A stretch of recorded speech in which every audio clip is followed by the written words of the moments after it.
Kumachelo njodaka ma kaunti Nakuru masiro kweth mar siasa malinda Mwananchi motelne kod jagoro maduong' bura mar ODM Edwin Sifuna kwa jodak ma Nakuru mondo wuog kar rombgi mar wako kweth ne limbe siasa magidhi timo Nakuru Jumapil tarik 19 dweni.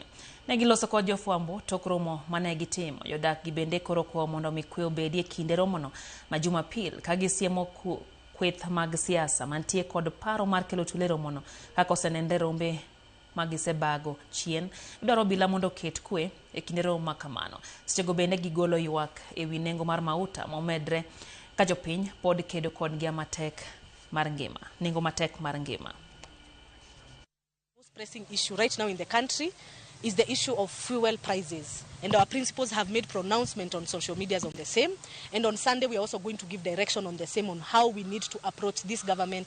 Tungependa kusema hii meli ya Linda Mwananchi imeondoka na hakuna chochote kitasimama mbele kitusimamishe.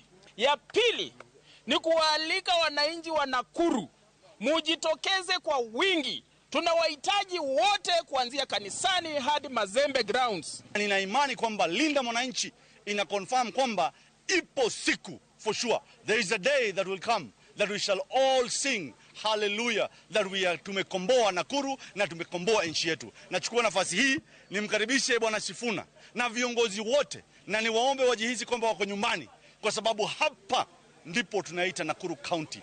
If Nakuru coughs, the whole country will cough. Nchi yote inasema ni wakati wa mabadiliko. Tarehe 19 tutakuwa tunafanya what you're calling a historical declaration right here in Nakuru.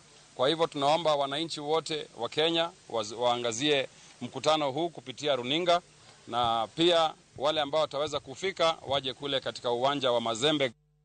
Migao mathieth oyango ni counties pario koda uchiel mapacho ka gin mago ma midhiero mar tho mag nyithindo ng'enye mokalo.